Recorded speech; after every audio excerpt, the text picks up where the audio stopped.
Hi guys, welcome back to my YouTube channel. ನಾನು ಚೆನ್ನಾಗಿದ್ದೀನಿ, ನೀವು ಚೆನ್ನಾಗಿರಿ ಅಂತೇಳಿ ನಾನು ಭಾವಿಸಿ ಇವತ್ತಿನ ವೀಡಿಯೋನ ಶುರು ಮಾಡಿದ್ದೀನಿ. ಯಾರೆಲ್ಲ ನನ್ನ ಚಾನಲ್ನ ಸಬ್ಸ್ಕ್ರೈಬ್ ಮಾಡ್ಕೊಂಡಿಲ್ಲ ಅವರು ಸಬ್ಸ್ಕ್ರೈಬ್ ಮಾಡ್ಕೊಳ್ಳಿ, ಹಾಗೆ ನನಗೆ ಸಪೋರ್ಟ್ ಮಾಡಿ. ವಿಡಿಯೋನ ಕೊನೆವರೆಗೂ ಸ್ಕಿಪ್ ಮಾಡದೆ ನೋಡ್ತೀರಾ ಅಂತೇಳಿ ನಾನು ಭಾವಿಸಿದ್ದೀನಿ.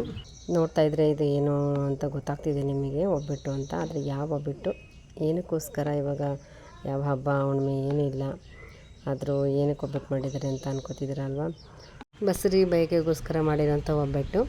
ಆದರೆ ಮುಸ್ಲಿಮ್ಸ್ ಅವರು ಹಿಂದೂ ಮನೆ ಒಬ್ಬಟ್ಟು ತಿನ್ನಬೇಕು ಅಂತ ಹೇಳಿದ್ರು ಅಂತೇಳಿ ನಾನು ಇವತ್ತು ಒಬ್ಬಟ್ಟು ಮಾಡ್ತಾಯಿರೋದು, ಕಾಳು ಒಬ್ಬಟ್ಟನ್ನ. ಆ ಒಬ್ಬಟ್ಟು ಅಂತ ಅಂದರೆ ಕಡಲೆಬೇಳೆ ಒಬ್ಬಟ್ಟು ಮಾಡ್ತಾಯಿದ್ದೀನಿ ನಾನು. 1 ಗ್ಲಾಸಷ್ಟು ಕಡಲೆಬೇಳೆನ ತೊಗೊಂಡು ಸ್ವಲ್ಪ ಪಾತ್ರೆಗೆ ನೀರನ್ನ ಬೇಯಕ್ಕಿಟ್ಟು ಅದರೊಳಗಡೆ ಹಾಕಿ ಬೇಯಿಸ್ಕೊತಾ ಇದ್ದೀನಿ. ಕುಕ್ಕರಲ್ಲಿ ಕೂಗಿಸ್ಕೊಳ್ಳೋರು ಕೂಡ ಕೂಗಿಸ್ಕೋತಾರೆ, ನಾನು ಓಪನಾಗಿ ಬೇಯಿಸ್ಕೊತೀನಿ. ನೋಡಿ, ಈ ಥರ ನೀಟಾಗಿ ಬೆಂದಿರಬೇಕು. ಚೆನ್ನಾಗಿ ಬೆಂದಷ್ಟು ಒಬ್ಬಟ್ಟು ಚೆನ್ನಾಗಿರುತ್ತೆ. ನೋಡಿ, ಈ ರೀತಿಯಾಗಿ ನಾನು ಬೇಯಿಸಿರೋದನ್ನು ನೀರನ್ನ ಇವಾಗ ಸಪ್ರೇಟ್ ಮಾಡ್ಕೊಳ್ಳೋಣ. ನಾನಿವಾಗ ನೋಡಿ ಈ ಥರ ನೀರನ್ನ ಸಪ್ರೇಟ್ ಮಾಡ್ಕೊತಾ ಇದ್ದೀನಿ. ಆ ನೀರಲ್ಲೂ ಕೂಡ ಸಾಂಬಾರು ಮಾಡಿದ್ರೆ ತುಂಬಾ ಚೆನ್ನಾಗಿರುತ್ತೆ. ಒಬ್ಬಟ್ಟು ಸಾಂಬಾರು ಅಂತ, ಕಟ್ಟು ಸಾಂಬಾರು ಅಂತಾರೆ, ಒಬ್ಬಟ್ಟು ಸಾಂಬಾರು ಅಂತಾರೆ. ಅವರು ಕಡಲೆಕಾಳು ಒಬ್ಬಟ್ಟೆ ಬೇಕು ಅಂತ ಹೇಳಿದ್ರಂತೆ, ಹಾಗಾಗಿ ನಾನು ಕಡಲೆಬೇಳೆ ಒಬ್ಬಟ್ಟೆ ಮಾಡೋಣ ಅಂತೇಳಿ ಮಾಡ್ತಾಯಿದ್ದೀನಿ. ನೋಡಿ, ಈಗ ನೀರನ್ನ ಸಪ್ರೇಟ್ ಮಾಡಿದ್ದಾಯಿತು. ನೀರನ್ನ ಸಪ್ರೇಟ್ ಮಾಡಿದ್ದಕ್ಕೆ ಇವಾಗ ಬೆಲ್ಲ ಹಾಕ್ಕೋಬೇಕು. ನಾನು 1 ಗ್ಲಾಸ್ ಕಡಲೆಬೇಳೆಗೆ 1.5 ಹೆಚ್ಚಷ್ಟು ಬೆಲ್ಲ ಹಾಕ್ಕೊಂಡಿದ್ದೀನಿ. ಈ ಥರ ನೋಡಿ ಕವರ್ಗೆ ಹಾಕ್ಕೊಂಡ್ಬಿಟ್ಟು ಈ ಥರ ಕೆಚ್ಚಿದ್ರೆ ಸಾಕು, ಸ್ವಲ್ಪ ಪೌಡ್ರ್ ಆಗುತ್ತೆ. ತುಂಬ ಏನು ಪೌಡ್ರ್ ಆಗೋ ಅವಶ್ಯಕತೆ, ಸ್ವಲ್ಪ ದಪ್ಪದಾದರೂ ನಡೆಯುತ್ತೆ. ನೋಡಿ, ಈ ರೀತಿಯಾಗಿ ನಾನು ಕೆಚ್ಚಿಟ್ಕೊಂಡಿರೋವಂಥದ್ದನ್ನು ಕಾಳೊಳಗೆ ಹಾಕ್ತಾಯಿದ್ದೀನಿ. ಹಾಕ್ಕೊಂಡು ಸ್ವಲ್ಪ ಹೊತ್ತು ಮಿಕ್ಸ್ ಮಾಡ್ಕೊಳ್ಳಿ.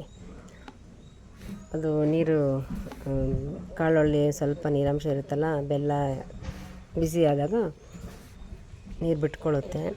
ಅದು ನೀರು ಬಿಟ್ಕೊಳ್ಳೋರಿಗೆ ನಾನಿಲ್ಲಿ ಅದು ಬೇಯೋಷ್ಟೊತ್ತಿಗೆ ಬೆಲ್ಲದೆಲ್ಲ ಕಾಯಿ ತುರ್ಕೊಳ್ಳೋಣ ಅಂತೇಳಿ ಒಂದು ಕಾಯಿ ತೊಗೊಂಡಿದ್ದೀನಿ. ಒಂದು ಕಾಯಿ ತೊಗೊಂಡು ಇಲ್ಲಿ ತುರ್ಕೊಂಡು ಇಟ್ಕೊಂಡಿದ್ದೀನಿ. ನಾನು ಕಾಯಿ ತುರಿಯೋಕ್ಕೆ ಅಂತ ತುರ್ದೆಲ್ಲ ಇಟ್ಕೊಂಡಿದ್ದೆ. ಒಂದು 5 ನಿಮಿಷ ಆಚೆ ಹೋಗಿ ಬರೋಷ್ಟೊತ್ತಿಗೆ ನನ್ನ ಮಗಳಿಗೆ ನೋಡ್ಕೊಳ್ಳೋಕೆ ಕೇಳಿದ್ದೆ, ಆದರೆ ಸ್ವಲ್ಪ ತಳ ಹಿಡಿಸ್ಬಿಟ್ಟಿದ್ಲು.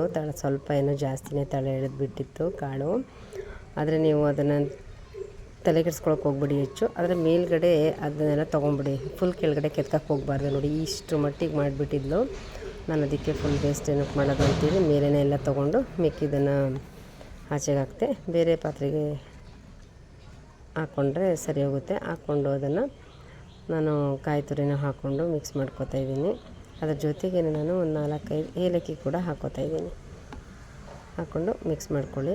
ಅದೇ ತಳ ಹಿಡ್ದಿರೋದಂತ ಸ್ವಲ್ಪನೂ ಹಾಕ್ಬಿಡಿ, ಸ್ವಲ್ಪ ಹಾಕಿದ್ರೂ ಕೂಡ ಒಬ್ಬಟ್ಟು ವಾಸನೆ ಬಂದಿರುತ್ತೆ, ಸೀದಿರೋ ವಾಸನೆ ಥರ. ನೋಡಿ, ಈ ರೀತಿ ನಾನು ಮೇಲ್ಗಡೆನೇ ತೊಗೊಂಡು ಒಂದು ತಟ್ಟೆಗೆ ಹಾರಕ್ಕಿಟ್ಟಿದ್ದೀನಿ.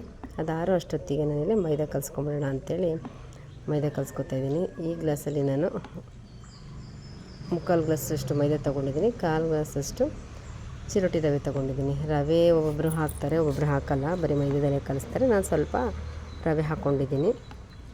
ಸ್ವಲ್ಪ ಅರಿಶಿನ ಪುಡಿನೂ ಕೂಡ ಹಾಕ್ಕೊಂಡು ನೀರು ಹಾಕ್ಕೊಂಡು ಕಲಿಸ್ಕೊತಾ ಇದ್ದೀನಿ. ನೀಟಾಗೆಲ್ಲ ಕಲಿಸ್ಕೊಳ್ಳಿ. ತುಂಬ ಏನು ಗಟ್ಟಿಗೇನು ಬೇಡ, ಸ್ವಲ್ಪ ತುಂಬ ತೆಳ್ಳಗೂ ಬೇಡ, ಮೀಡಿಯಮಾಗಿ ಕಲಿಸ್ಕೊಂಡು ಅದಕ್ಕೆ ಸ್ವಲ್ಪ ಎಣ್ಣೆ ಎಲ್ಲ ಹಾಕಿ ಕಲಸಿಟ್ಬಿಟ್ರೆ ತುಂಬ ಚೆನ್ನಾಗಿರುತ್ತೆ. ನೋಡಿ, ನಾನೀಗ ಎಣ್ಣೆ ಹಾಕ್ಕೊಂಡು ನೀಟಾಗೆಲ್ಲ ಕಲಸಿ ಸಾಫ್ಟಾಗಿ ಕಲಸಿ ಇಡ್ತಾಯಿದ್ದೀನಿ. ಅದು ಸ್ವಲ್ಪ ನೆಂದರೆ ತುಂಬ ಚೆನ್ನಾಗಿ ಬರುತ್ತೆ. ಒಂದು 1/2 ಅವರ್ ನೆಂದ್ರೆ ಅಂತ ತುಂಬಾ ಚೆನ್ನಾಗಿರುತ್ತೆ. ನಾನೀಗ ಕಲಸಿಟ್ಟು ಮುಚ್ಚಿಡ್ತಾಯಿದ್ದೀನಿ. ಅದು ಮುಚ್ಚಿಟ್ಟು ನಂತರ ನಾನಿಲ್ಲಿ ಕಾಳನ್ನ ಆರಕ್ಕಿಟ್ಟಿದ್ನಲ್ಲ, ಈ ಕಾಳೆಲ್ಲ ಚೆನ್ನಾಗಿ ಆರಿತ್ತು.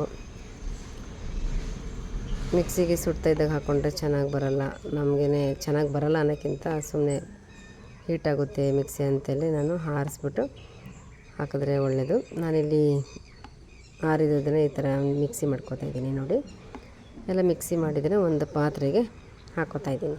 ಸ್ವಲ್ಪ ನೀರು ಹಾಕ್ಕೋಬೇಡಿ, ಆಮೇಲೆ ತೆಳ್ಳಗಾಗ್ಬಿಡುತ್ತೆ. ಬೆಲ್ಲದ ಅಂಶ ಎಲ್ಲ ಸಿಹಿ ಇರುತ್ತಲ್ವ, ಅದೇ ಸಾಫ್ಟಾಗಿ ಬರುತ್ತೆ. ನಾನು ಸ್ವಲ್ಪ ನೋಡಿಕೊಂಡು ಆಡಿಸಿ ಅಷ್ಟೇ. ನಾನೀಗ ಎಲ್ಲ ಇಟ್ಟು ಒಂದು ಪಾತ್ರೆಗಿಟ್ಟು ಅದನ್ನು ಇವಾಗ ಉಂಡೆ ಮಾಡಿ ಇಟ್ಕೊತಿದ್ದೀನಿ, ಈಸಿಯಾಗಿಬಿಡಲಿ ಅಂತೇಳಿ. ಒಟ್ಟಲ್ಲಿ 1 ಗ್ಲಾಸ್ ಕಾಳಲ್ಲಿ ಒಂದು 15 ಒಬ್ಬಟ್ಟು ಮೇಲಂತೂ ಖಂಡಿತ ಆಗೇ ಆಗುತ್ತೆ. ನಾವು ಹೆಚ್ಚು ಮಾಡೋಕ್ಕೆ ಹೋಗಿರಲಿಲ್ಲ ನಾನು, ಬಸ್ರಿಗಷ್ಟೇ ಎಲ್ಲ ಅಂದ್ಬಿಟ್ಟು ಮನೇಲಿ ಒಬ್ಬೊಬ್ಬರು ಒಂದೊಂದು ತಿಂತಾರೆ ಅಂತೇಳಿ ಮಾಡಿದಷ್ಟೇ, 1 ಗ್ಲಾಸಷ್ಟು. ಈಗ ನೋಡಿ ಅದು ಉಂಡೆ ಕಟ್ಕೊಂಡು ಮೈದಾ ಕಲಸಿಟ್ಟಿದ್ದಾರೆ, ತುಂಬ ಸಾಫ್ಟಾಗಿ ಬಂದಿತ್ತು. ಅದನ್ನು ಸ್ವಲ್ಪ ಹಾಗೆ ಮಿದಿಸ್ಕೊಂಡು ನಾನಿಲ್ಲಿ ನೋಡಿ ಈ ಥರ ತಡ್ತಾಯಿದ್ದೀನಿ.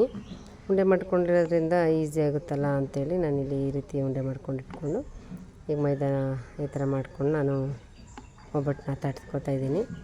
ಮೈದಾ ಅಂತೂ ತುಂಬಾ ಚೆನ್ನಾಗಿತ್ತು. ಮೈದಾ ತುಂಬ ಚೆನ್ನಾಗಿರೋಂತೂ ಎಷ್ಟು ತೊಡ್ತಾನೆ ಇದ್ರೂ ಅದು ಅಗಲ ಆಗ್ತಾನೆ ಇರುತ್ತೆ. ತುಂಬ ಚೆನ್ನಾಗಿ ಒಬ್ಬಟ್ಟು ಆಯ್ತಾಯಿತ್ತು. ನಾನೀಗ ನೋಡಿ ಪಕ್ಕಕ್ಕೆ ತವೆ ಕಾಯಕ್ಕಿಟ್ಟಿದ್ದೆ, ಈಗ ಹಾಕ್ತಾಯಿದ್ದೀನಿ ಒಬ್ಬಟ್ಟು. ತುಂಬ ಹೈ ಫ್ಲೇಮಲ್ಲಿ ಬೇಯಿಸೋಕೆ ಹೋಗ್ಬಿಡಿ, ಸೀದೋಗ್ಬಿಡುತ್ತೆ. ಸ್ವಲ್ಪ ಎಣ್ಣೆ ಅಂಶ ಮೇಲೆ ಕೆಳಗೆಲ್ಲ ಹಾಕಿ ತುಂಬಾ ಚೆನ್ನಾಗಿ ಬರುತ್ತೆ.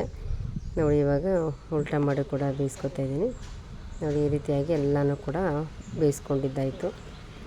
ನಾನು ಹೇಳಿದ್ನಲ್ಲ, ಒಂದು 15 ಒಬ್ಬಟ್ಟು ಮೇಲಂತೂ ಮೋಸ ಇಲ್ಲ, ಆಗುತ್ತೆ. ಈ ರೀತಿಯಾಗಿ ಎಲ್ಲನೂ ನಾನು ಬೇಯಿಸ್ಬಿಟ್ಟು ಒಂದು ತಟ್ಟೆಗೆಲ್ಲ ಹಾರಾಕಿಟ್ಟಿದ್ದೆ. ಒಬ್ಬಟ್ಟೆಲ್ಲ ಚೆನ್ನಾಗಿ ಆರಿದ್ಮೇಲೆ ಒಂದ್ರ ಮೇಲೆ ಒಂದೊಂದನ್ನು ಜೋಡಿಸ್ಕೊಳ್ಳಿ. ಬಿಸಿಲೇ ಜೋಡಿಸ್ಕೊಳಕ್ಕೆ ಹೋಗ್ಬಿಟ್ರೆ ಅದು ಒಬ್ಬಟ್ಟೆಲ್ಲ ಕಿತ್ತೋದಂಗೆ ಆಗಿಬಿಡುತ್ತೆ. ನಾನು ಆರಿದ್ಮೇಲೆ ನೋಡಿ ಈ ರೀತಿಯಾಗಿ ನಾನು ಜೋಡಿಸಿಲ್ಲ, ಒಂದು ಹತ್ರ ಇಟ್ಕೊಂಡೆ. ಈ ಇರುವೆಗಳು ಕಾಟಗಳಿರುತ್ತಲ್ಲ, ಹಾಗಾಗಿ ನಾನು ಒಂದು ಹತ್ರ ಒಂದು ಸೈಡಲ್ಲಿ ಇಟ್ಟರಾಯ್ತು ಅಂತೇಳಿ ಎಲ್ಲ ಜೋಡಿಸಿ ಇಟ್ಕೊಂಡಿದ್ದೀನಿ. ಒಬ್ಬಟ್ಟನ್ನ ಒಬ್ಬೊಬ್ಬರು ತುಂಬ ಇಷ್ಟಪಟ್ಟು ಕೂಡ ತಿಂತಾರೆ, ಮತ್ತು ತುಪ್ಪದಲ್ಲಿ ತಿಂತಾರೆ, ಹಾಲಲ್ಲಿ ತಿಂತಾರೆ. ಅವರಿಗೆ ಯಾವ್ಯಾವ್ದ್ರಲ್ಲಿ ತಿನ್ನೋಕ್ಕೆ ಇಷ್ಟ ಇರುತ್ತೆ ಆ ಥರ ತಿನ್ಬೋದು. ನೋಡಿ ಒಬ್ಬಟ್ಟನ್ನ ಈಸಿಯಾಗಿ ಮಾಡ್ಬೋದು. ನೀವು ಒಮ್ಮೆ ಟ್ರೈ ಮಾಡಿ. ಹೇಗಿತ್ತು ಈ ವಿಡಿಯೋ ಅಂತೇಳಿ ಕಮೆಂಟ್ ಬಾಕ್ಸಲ್ಲಿ ಕಮೆಂಟ್ ಮಾಡಿ, ಲೈಕ್ ಮಾಡಿ, ಶೇರ್ ಮಾಡಿ.